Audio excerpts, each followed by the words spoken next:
Eu tenho vergonha até de comentar sobre esse assunto. Mas vamos lá.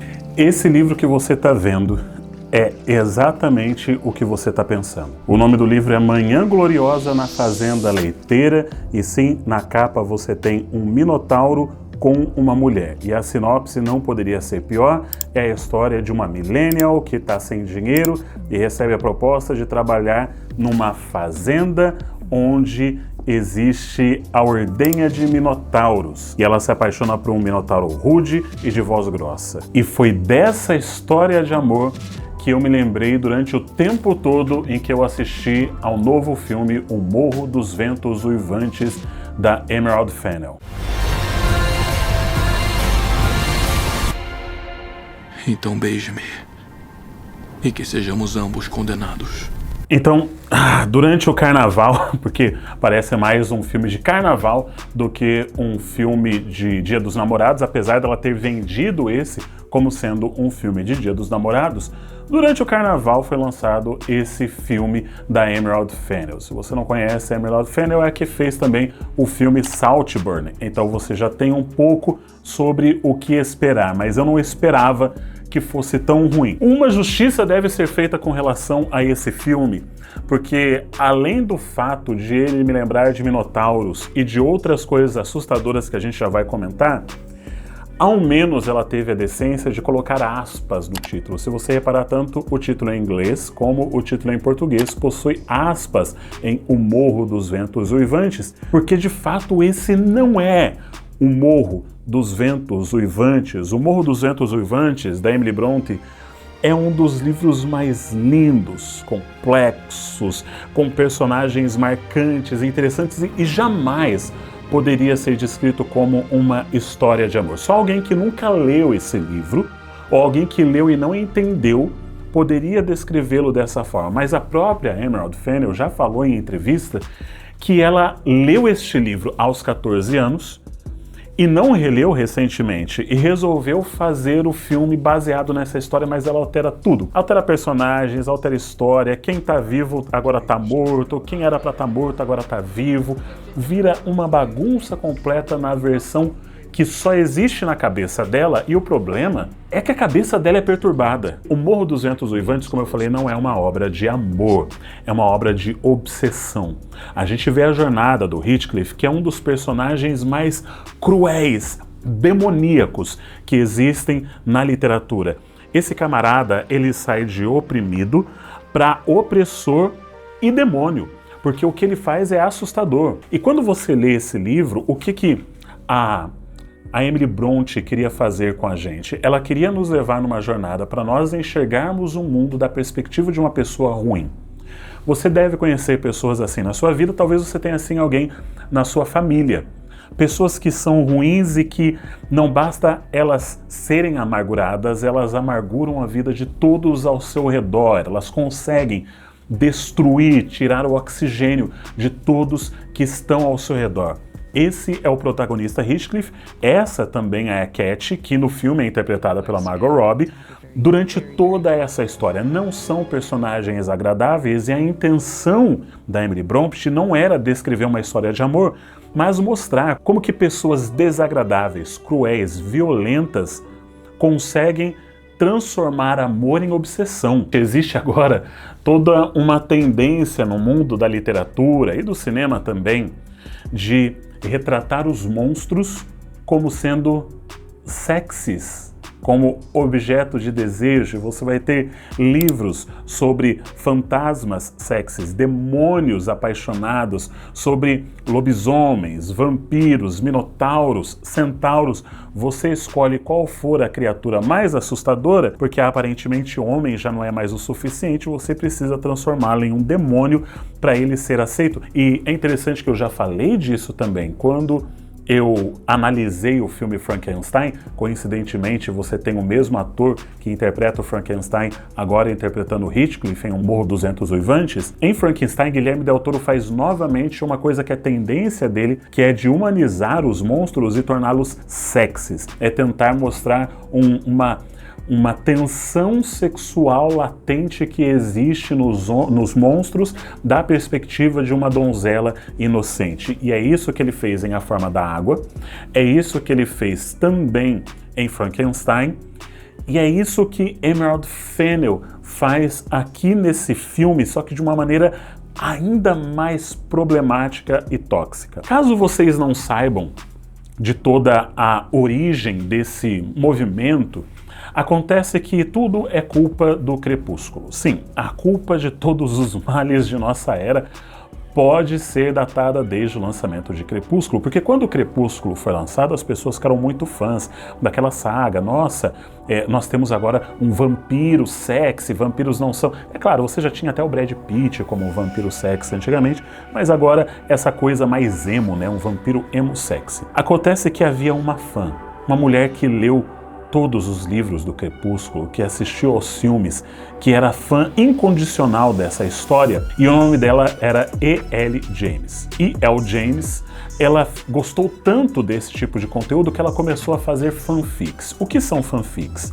É quando uma pessoa gosta muito de uma história e ela cria versões mirabolantes na sua cabeça dessa história. Normalmente versões bem sexualizadas. E é o que ela fez. Ela pegou essa história do Edward e da menina que ninguém se importa o nome também, e pegou esses dois, colocou-os um pouco mais velhos e explorou uma sexualidade um pouco mais doentia entre eles. Acontece que essa fanfic dessa autora fez tanto sucesso que as editoras, entraram em contato com ela e ofereceram um acordo. E então ela publicou um livro sobre isso. Ela simplesmente tirou as referências ao Edward, aos vampiros, à saga Crepúsculo, mudou um pouco o cenário e publicou o livro 50 Tons de Cinza. Sim, essa foi a inspiração para 50 Tons de Cinza, Crepúsculo. E desde então começou uma onda cada vez mais forte da chamada literatura hot, que é essa literatura que explora principalmente para o público feminino, 99,9% para um público feminino, cenários e histórias que normalmente envolvem algum nível de sadomasoquismo ou de relação de dominação por parte do homem com relação a essa mulher. E isso se espalhou completamente em toda a literatura contemporânea voltada para o público feminino. E o que Emerald Fennell faz não é cinema, é fanfic. É só pegar o filme anterior dela, que é o Saltburn, para você ver que ele é simplesmente o talentoso Ripley, só que ela viu essa história, gostou da história do talentoso Ripley e pensou, e se eu colocasse bastante sexo nessa história e no final mostrasse um nu frontal masculino para abalar a sociedade? E foi isso que ela fez, não existe nada de original na história, é uma fanfic, só que com mais sexo. E de repente ela voltou os olhos para uma das obras mais importantes da história e ela falou, e se eu pegar O Morro dos Ventos Uivantes, um dos melhores estudos de personagem que existe, uma história profunda e complexa sobre o poder da vingança, sobre como que uma mente perturbada é capaz de perturbar, e eu transformar isso numa história sobre, deixa eu ver, o que eu gosto de falar? Sexo! E daí eu colocar bastante referência a sexo, e de repente o peixe no filme é uma referência sexual, porque ela não consegue usar nenhum objeto no filme sem que seja com referência sexual. Então, o enforcamento logo no começo do filme é extremamente sexualizado. Um peixe cozido no filme é sexualizado. Ovos quebrados são sexualizados. A porcaria de um cogumelo é sexualizado. Uma rosa é sexualizado. Tudo é sexualizado a ponto de eu pensar, essa mulher, ela não deveria estar fazendo filme, ela deveria estar fazendo terapia. Tem uma cena até em que ela sexualiza capim. Capim. É nesse nível que ela chega. Mas o mais preocupante para mim é a mensagem que isso traz. Uma mensagem que é extremamente dolosa e que eu acho que a maioria não está percebendo. Mas antes, deixa eu agradecer a Insider por patrocinar esse vídeo e nos ajudar a poder manter esse canal ativo para nós falarmos a verdade, doa a quem doer. E a verdade é que a Insider faz as melhores roupas tecnológicas que existem. Eu tô aqui hoje com uma combinação de uma camisa social com uma camiseta da Insider. Existem várias combinações que você pode fazer. Nós estamos agora num período de bastante calor, mas com a temperatura oscilante não tem problema. A Insider, ela pode ser usada em todas as estações. Você sabe que as roupas da Insider possuem tecnologia que tornam o seu dia a dia muito mais confortável, sem falar que elas duram muito mais tempo. Então, quer você esteja viajando agora, nesse período de calor, indo para a praia ou indo para o trabalho, esteja na cidade, no campo, onde quer que você esteja, as roupas da Insider vão trazer mais conforto e sempre vão combinar com todos os ambientes, porque elas são roupas atemporais, até porque elas duram bastante tempo, então você vai mantê-las por muito mais tempo no seu guarda-roupa e no seu look. Então, eu recomendo que você entre no site através do link que está na descrição ou do meu QR Code, e você usando o cupom Jurandir, se for a sua primeira compra, você ganha 20% de desconto. Se você já é um cliente recorrente, você ganha 10% de desconto. Então, entra lá e confere as opções. Uma das críticas que a gente ouve com mais frequência sobre como que era ser mulher no século XIX e XVIII e começo do século XX, era o fato de que as mulheres eram muito submissas e os homens dominavam de forma tóxica e abusiva, e que eram relacionamentos tóxicos muitos dos casamentos, porque as mulheres não tinham opção até mesmo de deixar o casamento.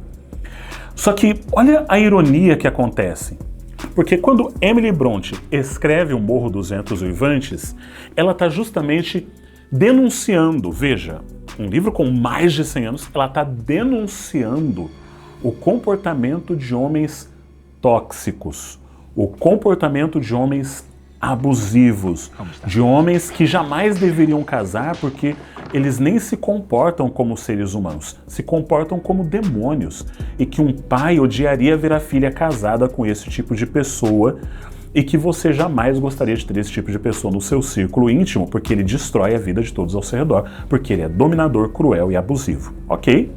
Esse é o retrato que Emily Brontë faz da sua época. Avança o tempo e nós temos a revolução sexual, e nós temos as mulheres conquistando muitos direitos e conquistando muitas liberdades, a ponto de elas hoje poderem olhar para o passado e dizerem o que aqueles homens faziam era abusivo, era uma dominação, era tóxico. Para então, muitas mulheres como E.L. James e Emerald Fennell simplesmente na sua obra retratarem e romantizarem esse abuso, romantizarem o relacionamento tóxico, romantizarem esse comportamento dominante, obsessivo e cruel por parte desses homens, a ponto de nesse filme ter uma cena onde o cara até mesmo arrasta uma mulher pela coleira.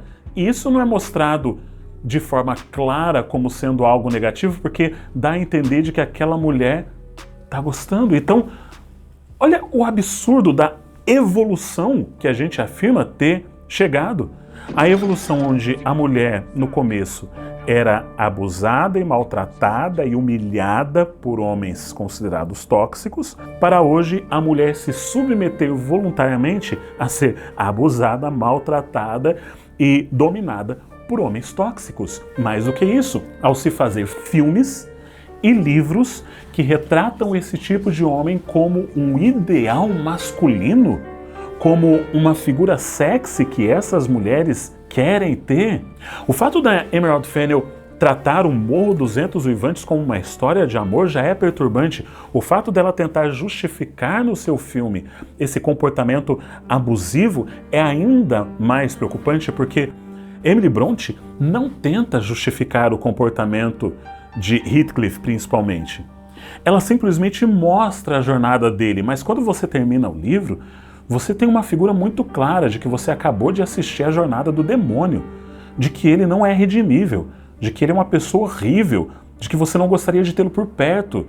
Em nenhum momento o Emily Bront está tentando mostrar isso como uma forma de ideal, ou de romance, ou de relacionamento possível. Não, muito ao contrário do que a Emerald Fennell faz, inclusive, nos últimos segundos do seu filme, onde ela coloca um flashback da infância para tentar fazer com que o público chore. E quantos vídeos eu vi nas redes sociais de pessoas chorando ao terminarem de ver esse filme porque elas foram manipuladas. Porque a Emerald Fennell manipulou a jornada dessa história para quando chegasse no último instante, ela colocar aquele flashback e fazer com que as pessoas chorassem. Mas o fato é o seguinte: o conteúdo, porque é até difícil para mim tratar a obra de Fennell como filme, o conteúdo que a Fennell produz é sem forma e vazio. Ela é uma grande provocadora. Ela quer colocar coisas polêmicas, coisas que choquem, mas que não possuem substância. São completamente vazias. Sabe por quê? Quando você vai tratar do sexo, a psicologia e a psicanálise têm tantos caminhos para lidar com isso, vêm tantas complexidades no tema sexo, que é muito fácil você simplesmente colocar isso como um tema no seu filme, na sua obra, para que pseudo-intelectuais olhem para a mesma obra e pensem: ah, mas existe uma profundidade aqui, porque está tratando do tema do sexo e da subversão. Não, não existe profundidade. Existe pseudo-profundidade que pseudo-críticos com pseudo-profundidade tentam encontrar significado, porque acham que tudo o que contém sexo contém profundidade, mas se for assim, não existe nada mais profundo do que um filme pornográfico. Então, a forma como a Fennell explora e destrói as obras nas quais ela se inspira mostra simplesmente que ela está usando da arte para provocar, para gerar discussão e para gerar ódio. Nos dois últimos filmes dela, o burburinho, a conversa em torno dos filmes não foi sobre a qualidade das atuações, não foi sobre o poder do enredo, não foi sobre o impacto da história, foi sobre o uso do sexo na história. No caso do Saltburn, sobre um nu frontal completamente desnecessário, usado apenas para chamar a atenção no final do filme. Sobre este filme, O Morro dos Ventos Uivantes, eu acho que não tem nenhuma cena de sexo onde apareça nudez, mas a sugestão, a linguagem e a forma como isso é tratado todo o tempo tornou isso no centro narrativo dessa história, quando na verdade a obra de Bront é muito mais profunda, muito mais bela, e é uma tristeza ela ter colocado o nome de O Morro dos Ventos Uivantes nesse filme. Ela poderia ter chamado de qualquer outra coisa. É tão tosco porque, e agora vai um spoiler, tanto do livro quanto do filme. O do livro não é um spoiler tão grande, então não se preocupa, mas o fato é que metade do livro trata sobre Heathcliff e Cat. A outra metade vai tratar sobre Heathcliff e os descendentes, tanto da Cat quanto do seu irmão, e como que ele continua tentando destruir a vida dessa família. E depois que Cat morre, ela se torna essa obsessão para Heathcliff, mas o fato é que os dois nunca mantiveram nenhum tipo de relacionamento físico, nunca fizeram sexo, porque era apenas uma tensão que existia entre os dois, a possibilidade de um relacionamento extremamente tóxico que é tratado de uma maneira genial por essa autora. Já no caso da obra da Fennell, o que a gente vê é que em determinado momento vira apenas um mero triângulo amoroso, onde Cat está traindo o seu marido com o Heathcliff, e então você só vai ter várias cenas da Cat e do Heathcliff fazendo sexo. Sexo dentro da carruagem, sexo no chão, sexo na grama, sexo no morro, sexo na estalagem, sexo no quarto, sexo na varanda, sexo em todos os lugares, porque virou apenas sobre isso, uma montagem sobre o desejo, e a Fennell já reconheceu isso em entrevistas, o desejo que ela tinha de que no livro os dois tivessem ficado juntos. Olha o absurdo, porque ela estava desejando que duas pessoas horríveis, que se faziam extremamente mal, ficassem juntas, quando na verdade essa nunca foi a intenção da autora, era justamente separar essas duas pessoas porque elas eram cruéis e tóxicas. Mas na mente da Fennell, aparentemente, tá tudo bem. estar num relacionamento tóxico. Então é muito triste quando eu vejo as oportunidades desperdiçadas, principalmente quando a gente trata de um material original que é uma das melhores obras da literatura. É muito triste quando você vê que havia a oportunidade de nós enxergarmos essa história de uma perspectiva interessante. Tem tantos ângulos que poderiam ser tratados nessa história. O ângulo da Nellie como uma narradora, agora na pós-modernidade muitos a tratam como uma narradora não confiável. O ângulo do Heathcliff dessa jornada de decadência. O ângulo da Cat como essa pessoa horrível que ela foi também. Do seu irmão. De cada um desses personagens que são tão bem construídos e nós poderíamos ter visto na perspectiva deles essa história tão poderosa, mas ao invés disso, nós vimos uma história na perspectiva da mente da Emerald Fennell. E o problema é que, de todos os filmes que a gente já viu da Emerald Fennell, a gente já sabe o que está na cabeça dela o tempo todo. Então não, esse não é um livro de romance romântico, nem tampouco o filme da Emerald Fennell, que é essa coisa deturpada e ainda assim extremamente erotizada. Não vale a pena assistir ao filme. Em nenhuma circunstância eu recomendaria, nem mesmo para o meu pior inimigo. Eu já classifico de antemão como sendo o pior filme do ano, de tão ridículo e absurdo. Nem mesmo a fotografia bela e as roupas, né, toda a parte de adereço tão bonita que tem nesse filme, né, de costume design, nem mesmo isso consegue salvar essa obra de ser uma completa abominação, tanto em qualidade quanto em tema. Mas se você realmente quer ler e estudar uma história profunda e bela, esse daqui é um livro maravilhoso que eu recomendo bastante, O Morro dos Ventos Uivantes. Se você gostou desse vídeo, se inscreve nesse canal. Um forte abraço e arrivederci. Fazenda do Minotauro Ordenhado. Tá aqui. O mundo tá acabando mesmo.